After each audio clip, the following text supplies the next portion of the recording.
You're watching The Breakfast Club.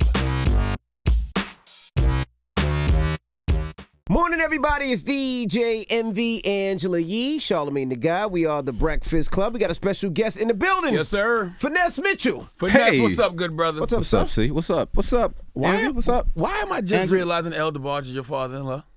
I don't know. I can't believe you didn't know anything. I did not know that. I talked to him last night. I would hope so. It's your father-in-law. You are going to be on the Tonight Show. God is just blessing you with abundance. And then he send a text message like he writing a song. You know what I mean? You can hear the high notes in the text message. That was one of the most exciting people I feel like I ever met when we did we interview El DeBarge here, or was it when I was at my other job? Nah, Chico DeBarge was here, not El. Oh, no, I interviewed him one time, and it was like one of the most exciting things for me because that's El DeBarge. My first concert in Atlanta, Georgia, at the Omni Theater was Luther Vandross, the Deal. I don't know if you know, with Babyface, Yep. and DeBarge. And DeBarge, they was all like 17, 18, 19. Wow. But they were opening on this tour. And to go back and see that story of how that tour came to be, and Luther was saying, you know, all these young people were at my shows, and I didn't know why, but because DeBarge had loved me in a special way and all this other stuff, so all these young kids were coming out. And that's what we came out to see DeBarge. Like, we love Luther. Everybody loved Luther. Right. But dope show.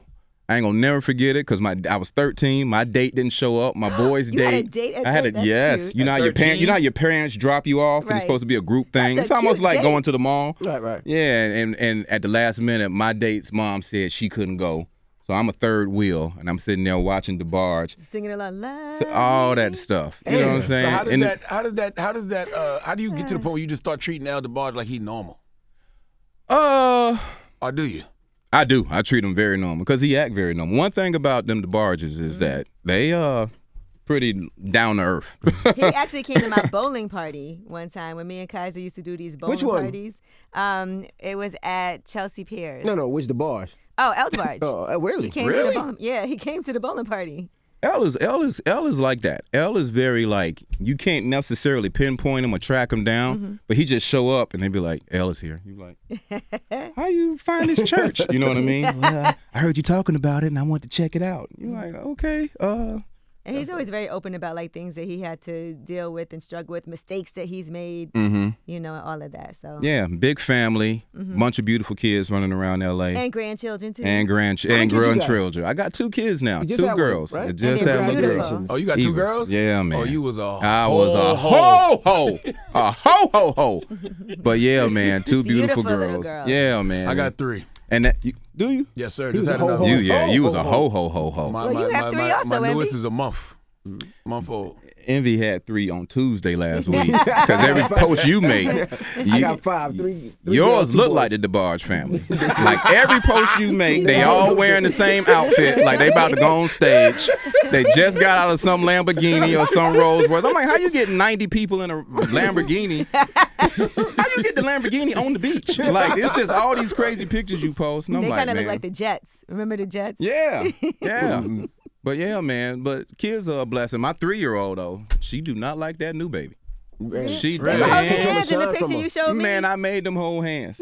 She was made probably them- squeezing the baby hand. That's why the baby made that face like. "Arr." But yeah, it's an attention thing, Right. Because it's always been about Elle. Her name is Elle, and now that the new baby is here, she just always every now and then she's like, "Can we take her back?" And she's so smart.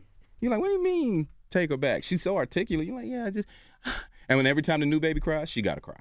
Wow. So it's just something that we going through. We got to figure it out. And I had psychologists say, them child therapists say, give your older daughter a gift from the baby, and then she'll say, look at her saying, yep. And then your, Elle will say, oh, and start liking her more. And we tried that. You tried that? Did it work out? You know what? She wanted a gift the next day, and the next day, and the next day. So 3 is still 3. You know what I mean? But it's fun. I try to give them responsibility. That's what I do in mine. I try to give them responsibility. Like, you changed the pamper. You helped change the pamper. You the big sister. I tried all like that. That worked for me. Dopest story ever. This gonna be in my next comedy special. But my wife said, "Elle, stay away from the baby because you're sick. I don't want you breathing on the baby." My wife got the baby on the changing table. We got a couch next to the changing table. Elle gets up on the couch, leans over the changing table, breathe. and stares at my wife. And she said, "Get down. Don't breathe on the baby." Elle looks at my wife and goes, when I tell you I had to snatch that little girl before my wife got a hold of her, I was like, run out. Do you discipline her? I can't discipline my daughters. I don't know how. You know what? I said to myself, I'm never going to spank my daughter. My father never hit me, as far as I know. So I said, I'm never going to hit my daughter. But since my new baby has come, I think I have spanked my daughter at least 90 times. Really? You know, just a little pop on the leg. But now what I found out she does not like is I thump her. And I thump her on the elbow or I thump her on the kneecap. Because it doesn't hurt, but once you thump her on the heart, it actually hurts you because you thump her on the elbow and kneecap. Right. But she's so shocked, she just stares at you for like 3 seconds, and then it's that slow Bill Cosby cry. You know, but that puts her in line. And she's like... I spanked my oldest daughter twice, and I was like, this is whack. Yeah, it's whack. Kids don't understand it. Like, they just understand that you hitting them. You know what I mean? I used to get beat like damn near every day when I was growing up. I had extension cords, switches, belts. Go pick your belt from the closet. I used to find switches behind the couch, or just, you know, you playing hide and go seek. It's got a house full of kids. You playing hide and go seek, and you look down and you see a switch all twined up, like 3 switches, and you like, hell no. You just start breaking it like, you know. So now that's what it used to be, me and my brother's thing, going through the house looking for switches. Because every time it's so funny when you get in trouble and your mom looking for a switch and she know where it is and she don't find it, you looking at her like, ha, ha, ha, ha, and then she make you go out and get one. Now, you talk in your comedy special about going out and how it's just different for you as you get older, having to go out to the club and everything. So do you still really go out except to work? Because I go out sometimes because I'm such a fan of music. Like, I would have known about Sicko if I ain't go out to the club. Sicko Mode? Yeah, Sicko Mode. Yeah. You know what I mean? That's one of my favorite songs now. Mm-hmm.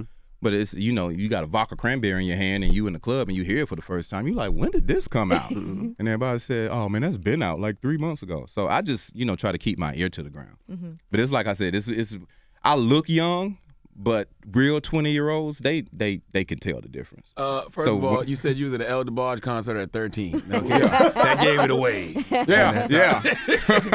But no, you know how you just show up at the club and you just in your section with your friends. You don't get up and move around. You don't move around. You don't try to go to, you know, you see the young section, but when they come past your section and say stuff like, excuse me, sir, you're like, bitch, I ain't tell you come over here. Move. You know what's crazy? It's the Frankie Beverly section over here. Go on down I'm waiting for the end of the night so before I let go. Come on.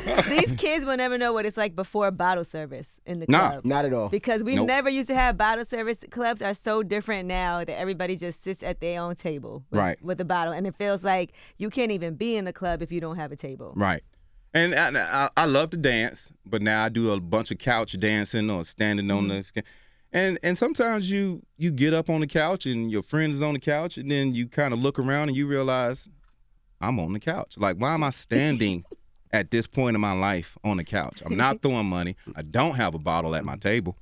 You know what I mean? I need to sit my butt down. So now I just go to the club just to feel the vibe, you know, see what I know I'm not missing. Does it help with your comedy? Like, do you have to be in the club to get those observations? Maybe, I don't know. I'm kind of like Seinfeld in that regard, where everything for me is observational. And like in my comedy special right now, it's nothing. It's so middle of the road. Like, it's such a good special, and I was so mad at it at first, but now I'm like really happy about it and proud about it. Why was you mad about it? I was just mad because I'm like, you know, I ain't do what I wanted to do, and I messed this joke up. I've been doing this joke for 2 years. I finally do my special, and I messed up the joke. You know, it was a joke about telling girls to, you can curse, right? Mm-hmm. Yeah, it's a joke about telling girls to suck high. You know, don't suck high. Suck high, meaning like torment. No, meaning like if you gonna suck a dick, then suck high. Like if you suck boat dick versus just sucking anybody dick. Okay. Boat dick? You mean yacht dick? Yacht dick, boat dick, jet dick, whatever dick. Like, you know, if you don't be a gold digger, but if you meet somebody and he's well accomplished and he has a great personality, and don't put him through the same ringer that you're going to put a substitute school teacher who ain't got his life together. I got you know what I mean? Mm-hmm. So just be smarter and it's all from a reality TV show type of joke. But I get in the special and the joke is suck high. It kills. And I get up there in the special and I say, so suck better. Wait. You can see it on my face. I'm like, wait, that's And then I had to go with it. So now I'm saying suck better. And man, as soon as I came off that stage, I was like, damn. Why you just ain't say cut? All right, look, we doing my special. Let me get this. Let me let this I land need a bigger right. reaction. You know, I thought, it hit hard. But I was just mad. I'm such a perfectionist, and I've been waiting so long to do a special that, you just want everything. And it's funny because you got to think about the audience. Like I saw you, some people in the audience didn't know who Uncle Luke was. Right. But then they felt a little out of place because everyone else knew. Right. And sometimes you're not supposed to talk to the crowd in a comedy special, but that's also my style. I was like, fuck that. What do you mean you don't know who Uncle Luke is? Right. And that's another thing when you like, dang, I am really like 40-something. It was like these two young white girls. They were like, You know who Uncle Luke was? No. And I was like, you ain't never heard of, hey, we want something. The whole crowd said, pussy. And she was like, nah. That's right. And I'm like, that's the Christmas album. That's the number one hit. So, man, it's great. It does laugh. sound shocking if they don't know it. Like somebody's just saying. Especially in the Me Too movement. Oh, what? You doing that in the Time's Up Me Too movement? Mm-hmm. You know what? That was another thing too. I was kind of like iffy because it is L.A. and I shot the special in L.A. And I said, watch when I finally drop a special, everybody's gonna be like, oh, Finesse, but you sold this guy. Why did you tell women to do this or that? And I was like, forget that, because there's no way you're gonna keep trying to hold comedians accountable for jokes that you don't hold politicians and preachers and pastors and school teachers. Like, we ain't in the business of trying to be politically correct. We trying to ruffle some feathers and get you thinking and laughing, and that's the whole point of stand-up comedy. That's what make the great comics. So I shut down anybody who try to say you can't say whatever. And that goes both ways, because when I hear offensive stuff and I hear dudes that don't even have no punchline, no nothing, they just ranting and it's racist, I'm like, well, Finesse, you got to follow your own rule. And then silently I'll pull somebody to the side and be like, your shit was whack. Yeah, I definitely think comedians should have a different license simply because of the intention. The intention is to be funny. Right. But it better be funny. It got to be funny. And that is the trick, because if it's not funny, no matter how many years you've been in it, you look like an amateur. Yeah. But if it's funny, everybody's like, oh, you saw how he walked that line? Man, that boy a Jedi. And I've heard that a lot in my career, because I'm a Jedi. But when you are telling jokes and it's just offensive and racist and it don't make no sense, then you just up there venting. You need therapy. You don't need to be holding no mic. Well, what made you get into comedy? How did you start comedy? What made you get into comedy? To be honest with you, I saw my mom started me off at first. She was just like, the Fresh Prince of Bel-Air came out and we saw Will Smith and she was like, that's you. And I was like, what you mean? She said, that's you. You act just like that boy. That boy is getting your paycheck. So I'm like, oh, okay. So I started thinking, man, I want to be on TV one day, because everybody loved the Fresh Prince back he's then. getting your paycheck. Yeah, And then after that, when I was in Miami, the real reason is all of us had these free comedy tickets, because they always give you free comedy tickets for a comedy show. We all brought dates. We get in there. We didn't know there was a 2-drink minimum. So we thought we was in there bragging and just having a good time. Like, yeah, we balling, ladies. Y'all enjoy yourself, enjoy the show. And then when the waitress came by, she was like, you got to buy 2 drinks. Each. The girls were like, I'll have a Hennessy and Coke. And we was like, hell no, because we was broke as hell. We was all college students. And so the dude said, whoever had the best joke, we're going to do a joke contest. Whoever had the best joke, we're going to give you a free bottle of champagne and we're going to wipe out your 2-drink minimum. And all my friends looked at me and was like, you the funniest out the group. Save man. us. Go take one for the team. And I went up there and told some random joke that I just thought of in the moment, and that joke won. And the dude looked at me, the host looked at me, and he was like, yo, man, you should do this. Like, you got comedic timing, you got stage presence. I want to see you next week. And I'm so young, I'm like, okay, what time? Like, I didn't even think about it. And I came back the next week. I invited all my friends. I didn't know you were supposed to, like, say the same stuff and just build on that. I just thought you just get up there and start talking. Telling jokes, right? Man. That didn't work. Man, it was worse. The worst sound is not booing. The People worst talking sound like is you're not up there. silence. Like when you tell a joke and it don't hit, you tell another joke and it don't hit, and then all of a sudden you realize it's only been a minute and you got 6 more minutes, Yep. and it's just crickets, followed by, you know how black people are, followed by this. When you hear somebody do that after each joke, you like, ah! That's a long time to be up there. Oh, man, that's an eternity. I always know when somebody bombs, when people in the crowd start talking to each other like no one's even on the stage. You Right. pray that somebody actually will boo you so you can start talking about their mama or something. I know you ain't booing. That's the shirt you know what I mean, all that type of stuff. But when people just don't say nothing, and then even after that, when I got off, I wore a tie. I ain't gonna never forget You that. wore a tie? I wore a tie. I You wanted dressed to hang up. yourself. Yup. And then when I got off stage and after the show, my friends didn't even come back. They did that wave like, thanks for the invite. They're like, we wasted 2 drinks on this guy. But because that first moment, Envy was so like cracked, it was like almost a standing ovation. I was like, all right, well, I'll be back next week. Now, And then that's what made me take it serious. The girls you went to the club with the first time, and you got on the stage and got the drinks for everybody. Did you at least sleep with them, or did one of your partners get them after? I don't even remember, man. It was just date night. Yeah. We was just all like, yo, we got some free tickets. Y'all want to come to the club with us? So I don't even remember. You had a lot of date nights. So far, we've just been here for a few minutes. You done been on 2 date nights. Man, I was a serial dater. I'm a relationship guy. Like I'm a serial monogamous and a serial dater. So if I'm not in a relationship, I don't like being by myself. I want to hang out with somebody. Do you have good relationships with your exes, like your ex-wife? Do you guys have a good relationship still? I would say so, but we don't talk. You know what I mean? So I guess So that's y'all don't have a good Relationship. But What do you mean? Because We here's don't talk. the, That's because not here's the good. thing: if we don't have kids, then why are we just catching up just to catch up? I agree. That's true. Because my wife ain't gonna be like, "What you mean you talk to your ex?" You know what I mean? That's so true. I leave it like that. If we had kids, there'd be something to talk about. Right. But we did have to wean each other off of being each other's crutch, so we could both move on to the next relationship. How did y'all do that? I went to California. She stayed in Miami. Oh, that'll do it. You know what I mean? And then Do you ever hit her up when you were in Miami?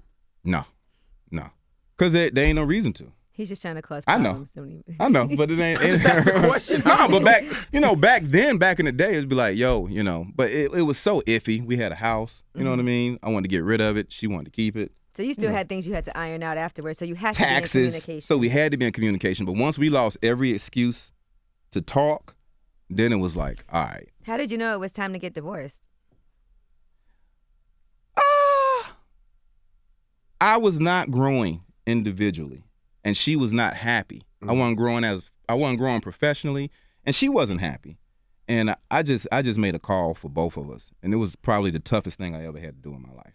Like divorce, everybody hates it. It is the most painful thing. It is a scab that won't heal because it's failure. You're like, dang, I failed at this. And it was a critical time for me because I'm going around the country for Essence magazine giving relationship advice. Right. So I'm not telling people that my relationship is all jacked up. Kind of like girls trip. Yeah, And then when I had to just tell them, me and my wife getting a divorce. Steve Harvey slides in and takes over the column and then does his Did he stuff. really? But yeah, that was a true story. Yeah. He started doing my column and started doing the relationship everything. seminars at Essence Fest. Lord And I'm have sitting in mercy. Miami like, what happened? You ever thought about changing your last name to DeBarge? I might thought work out about a that at little better. once. But You thought about it? You had to I think thought about it that. once. I thought about that You had one to be time. I thought about that before I was even a DeBarge because I was such a DeBarge fan. But that's DeBarge. But you know what's so All funny though? light-skinned guys wanted to be at the barge at least one point in their life. When I don't know if the dude's name wasn't James and it wasn't L, but it was one of them dudes. I was like, I want to be that dude. It may be Mark or somebody weird, but but then about Bunny? James started dating Janet? and I was like, I want to be James. And then L went solo, and I said, I want to be L. And then one day I saw this big poofy hair, whatever, and I was like, I can't grow my hair like that. I can't be L. You know what I mean? But Did you now, know Bunny? you know what? I loved Bunny. And the funny story about that Atlanta story is Bunny didn't even come to that show. And when you talking about Atlanta was mad, I'd have been mad too. the whole show you just kept hearing, where Bunny at? The whole show. But Bunny's a sweetheart. And yeah, that's one of my favorite DeBarges. She's sweet. You ended up Besides your wife. Yeah, besides my wife. My wife worked on this movie Who's Your Caddy, and that's how we met. I remember Who's Your Caddy? Yeah, Big Boy and Big Boy, Faison. yeah. It was Sherry like a play off Shepherd. that Rodney Dangerfield movie. Yeah, yeah, we murdered it too. We just came out on the wrong day. What day we, was What day was that? we came out on the day this movie Cloverfield came out, the first Cloverfield, and the yeah. Bart Simpson movie. So nobody saw it, but it's a DVD classic. It's like Friday on the DVD market. You know what I mean? So everybody saw it. You But have all kinds of random bad timing I stories. know. But hey, I'm telling you, like when I got fired from SNL, Barack Obama became the president the next year. I'm like, what the fuck? I was gonna ask you that. Like, first of all, you was on SNL for 2 seconds. Yeah, I was on SNL for 3 years. Felt like 2 You said seconds. 2 seconds. But I was on SNL for 3 years.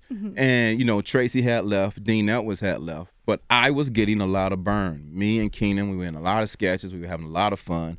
I started having too much fun. I wasn't taking the show seriously. Then I wasn't in the sketches at all. And every now and then when I was in a sketch, I was like, but it wasn't my sketch. And I just started getting frustrated, started questioning my funny. And when it's a big room of people sitting around a table and everybody is funny and everybody writing sketches and you can't come up with nothing, so people kind of adding you to a sketch, it wasn't working out. And they knew it wasn't working out. And so they were like, Why you didn't take it serious?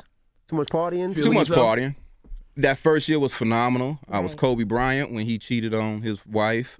I was Starkeisha, this ghetto girl character. I was Morgan Freeman. I was anybody black that you need to be black, male or female. From Kobe to Morgan Freeman. Now that's Keenan's job. It's Yeah. been Keenan's job. Yeah, for it's the been past Keenan's 15 job years. for a long time. And then I just wasn't happy. And I was partying a lot. Like what kind of partying a lot. partying? Like cocaine, white No, girls? I had started smoking weed when I was 31. Actually, when I came to SNL, and I don't know, I liked it. Right. You know what I What mean? made you start feeling yourself like that? Was it the distracted paycheck? I or- think it was the money.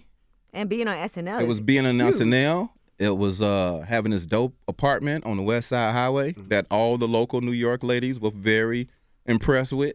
You know? It was That view. It was so much going on, and I was meeting so many great people week after week, from the musical guests to the host, and I connected with everybody.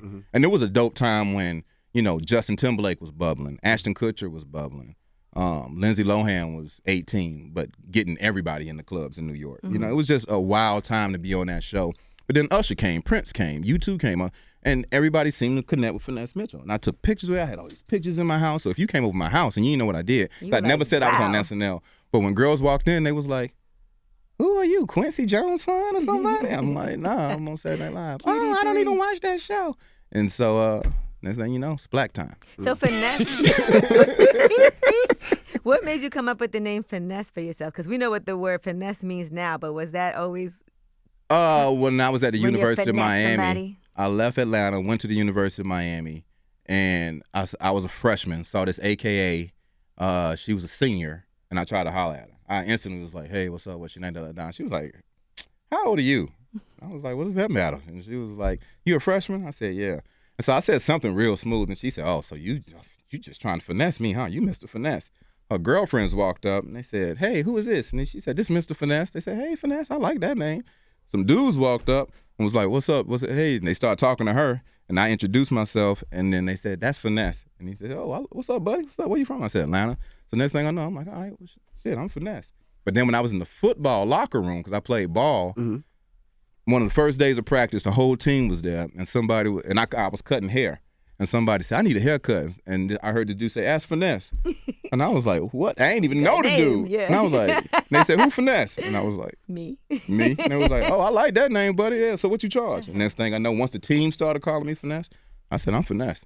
That's a good name. Yeah. And now you hear Finesse everywhere. You know what I mean? I'm And about what's to the- get me some T-shirts. And the special's on Showtime right now. Specials on Showtime right now. It's called A Spirit Told Me to Tell You. It's dope. It's funny. It is funny. It's everybody's loving it, and I called it that because I'm not too preachy, but it's some good gems in there. It's a word in there, and every time we make decisions in life, we got that good spirit on one shoulder, we got that bad spirit on another shoulder. That's a fact. So I always say, you know what, you did that because the spirit made you do that, but you got to decide which spirit you listen to. Yeah, I could tell you was a sneaky guy from some of your jokes. I be dropping stuff that you either got to be a certain age or you got to have either done that to be like, yeah, okay, you know what I mean. So it's on Showtime. It's super dope. It's getting great reviews, Yeah, and it's I funny. can't wait to drop the next one because I know I've been coming here for a while. Y'all always show me love, and this is my time. You know what I'm saying? He gives a lot of games to the ladies so that you know when your man is doing something sneaky. But vice versa too. And I don't know. It is what it is. Sometimes, and here's another thing about me. I write the joke in the moment. Sometimes I go up there and I perform it. I cannot remember that damn joke. Really? I gotta watch the damn special to be like, okay, I can't say this and I can't say that. Because when you go into the next city or whatever, and you like people like, oh, I love your special, and you're like, oh fuck, now I got to say something Yeah, that's new. crazy. So, but yeah. some people do want to hear those jokes. Like, do that joke you did on the special. I think my favorite one was when you were talking about how you had to get out of the house. You're supposed to be in the house with your girl, and then you make up a story like, and it was like a crazy. And I think when guys make up stories, sometimes they say the craziest thing because you're like, that can't be a lie. Right. Because there's no way he would lie about having a friend that just died. Right. That's one of them jokes. I'm like, I was freestyling. I knew what I wanted to go, but in the special itself, I'm freestyling. I'm like, please be funny. But I'm like, babe, you ain't gonna believe this. What? Reggie died.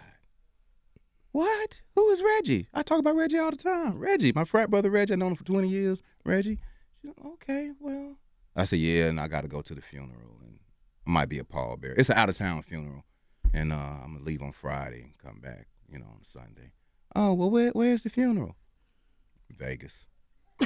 Why all your friends that die in Vegas? Babe, I don't know. Well, when is it? Labor Day weekend. And then she said, you want me to come with you? I'm like, no. You didn't know him like that. You know what I'm saying? If you see it online, DJ Khaled gonna be there. It's just a coincidence. Do you feel like any comedians that you came up with owe you anything? Like the people, the men or women who have gone on to have tremendous success? Because we had Tracy Morgan on here, and we had Rob Stapleton on. Rob was very upset with Tracy because he said he feels like Tracy shitted on him, and he didn't expect that, and all he wanted Tracy to do was look at a script that he had wrote. But Rob said they were close. He said he wrote characters for him. He's helped him out on Saturday Night Live, and he had a script, and he said he just wanted Tracy to look at the script to see if he liked it. And he said Tracy wouldn't even look at it. Tracy didn't even answer his call. He put his assistant to answer his call. And then when Tracy came up here, Tracy was like, so I got to look at this shit. I got my own shit going on. I was getting ready to say, Tracy an OG, and Tracy gonna be Tracy. You know what I mean? When I first got SNL, I tell this story. His first words to me was like, Finesse, you can never be Papa Bear. You can only be Baby Bear. And I was like, huh? He said, you can only be Baby Bear. I'm Papa Bear. And I'm like, oh, okay. What'd that mean? He said, whatever. And I was like, what? And I was like, all right. He's Yogi and you're Boo Boo. Yeah, but then you see Tracy like a week later. I love you, man. I love you, Finesse. You got to carry the torch. Eddie carried it. I carried it. Rock. Now it's you. And you're like, all right, cool. See him 2 weeks later. Hey, man, move out the way, man. You're like, what? And then you didn't see him come. He just move you out the way and just keep on walking. You're like, so you think he be trying to get into your head? Like, I think it's a mind game. I just think Tracy plays a lot of mind games with people. And unfortunately, to me, it doesn't even matter because Tracy Morgan is Tracy Morgan. I've partied with him. I've told jokes with him. I've been on shows with him. I don't think nobody really owes anybody anything in this business, but it's also about your own character and who you are. If somebody helps you come up the way I am, I'm going to help you if I can. But there's a different type of help. Sometimes people think when you get on, you can catapult them to like right up under you, or you can get their movie made or get their. And sometimes you like, bro, to be honest with you, I am a freaking. I'm not. What do you call? I'm the pawn. I'm not a queen. I'm not a bishop. I'm not that dude that moved twice and straight ahead. That's all I can do. I can move Tracy once said or twice. That. He was like, I'm trying to get my own movie made. Yeah, and sometimes, it's like when I was hearing a bunch of people talk about this person shouldn't make it and that person shouldn't make it and You mean Cat Williams? Yeah, just, and I'm sitting there and I'm listening to people and I'm like, are y'all really arguing about success? Like, is it rich people on the radio right now talking about who should successful people? Right. Yeah. Like, why are we shitting on each other? Right. And it's not even that. It's like Tiffany is my angel, but all Tiffany did was go and audition for Girls Trip. I auditioned for Girls Trip. Lorenz Tate got it. But had I been in it, I would have been funnier than Lorenz Tate. Well, the Lorenz Tate role wasn't to be funny. I would have freaked it. I cannot wait till somebody can see what I do, because on movies that I'm in, I kill my scenes because I find that fine line. Yeah. You know what I mean? I just don't. I finesse it. But Tiffany was there at that audition, and as soon as I saw her, I was like, "You about to get this role." And by the way, she had to audition 4 times. Yeah. But when I saw her and I read the script, I said, "This is you." And not only is this you about to kill this. because your co-stars, they're great actresses, but they not you. You about to kill this. And sure enough, it's just like watching it for the first time. I was like, I knew. And you can watch the movie and be like, she did all that. Like, there ain't no way that's in the script. I read the script. So it's like, all right. And she deserves everything that she's getting. There you go. I don't, She earned it. She earned it. Look, if you make it in 3 years or you make it in 13 years, it's about access to information to know that something is going on, and it's about crushing it when you get in there. And one thing I'm realizing now is that there's so many people that Hollywood don't even know about. And it's like, do we even need Hollywood at this point? Like, I don't like you got a special Finesse. Right. You know what I'm saying? Like you winning. I'm doing well right now, and it just took me. It actually took my babies to say, you better focus because you got some babies, But there was times when I was on the sideline sitting back saying, I made enough money, and but to who and whose perspective, and I'm sitting back like I did great, you know what I mean? But then when you see people like, Kevin Hart and D. Ray Davis and even like Tony Rock, those are all like my peers when we all came out to LA together. I took like a 4-year break, the whole divorce, staying in Miami, staying off TV, and I wasn't even realizing I was shooting my own self in the foot. So then by the time I got back to LA, they box you out. Not the comedians, but the industry. Because they got their Kevin Harts and their D. Ray Davises and all. They got them. And you literally got to wait for somebody to either go to jail or just drop off the face of the earth before they start looking at other people. That's crazy. So you need a gatekeeper. Yeah. And right now, they cracked that gate a little bit by letting me do this special. And everybody's saying, oh, that's right, I did like this guy. That's why you got SNL back in the day. And it has turned into a sitcom for ABC. Hopefully it is going to get picked up next year. You already shot the pilot? We already shot the pilot. It's a spinoff of The Middle. So there's an ABC show called The Middle that was on for 8 years that a lot of black people didn't watch. But there's the spinoff, and I'm on it, and it's dope. Is your vehicle, or are you I am the JB Smooth to the Larry David. Oh. You know what I mean? Who's the Larry David? But the Larry David is a young lady named Eden Sher, and she was the middle child on The Middle. And she comes to the city of Chicago thinking she has a job and a roommate, and she ain't got nothing. And, and she meets me at the hotel, and I'm the bartender, and I just basically try to save her life so she don't die in Chicago. So it's a great script, great writers, and I'm excited about that. And then I'm up for a talk show. Shot the pilot already. My good friend Jamie Presley, and that's in 2019. What's the talk show about? Talk show is a daytime talk show. It's called The Vent, and it's out by Debmar Mercury, and we just waiting to get the green light. Yeah, we just waiting to get the green light. That's what puts out Wendy's show. Yes, so we shot the pilot here in New York on Wendy's set. Everybody who worked on that show and shot that pilot that day said that felt like that was show 103 instead of show 1. Like, we killed it. Oh, they said that to Wendy, too, when she first shot hers. I was there. Did she? Oh, yeah. You know what? That same exact line? The same line. But one thing about... I will say this. But one thing I will say about Wendy, she's good in her lane. So if you, for that type of entertainment, you ain't going to get no better source. Because, The crazy thing about daytime television, you would think that they would take more chances on the non-traditional daytime hosts. Because all the non-traditional daytime hosts are the biggest ones. Right. Oprah, Ellen, Wendy, like those are the ones that cut through. Right. So and Finesse. That's what I'm saying. Yeah. It should work for you. And this combination with Jamie Presley, because she's like a Southern chick, but with just so many black stories and so she damn near light skinned. You know what I mean? So her point of view is gonna resonate. And then I provide the funny and the information and the dating advice. It's a good combination. So we'll see what happens. But all right, well, you got to stay married because then you can't give dating advice anymore. You know what? I found that out. So I definitely plan on staying married, but I'm definitely done with kids. You know what I mean? So you don't want a third girl? Huh? Nah, I don't want a third girl. I wanted to have a boy. It didn't happen. God, it wasn't in the plans. Leaving it at that.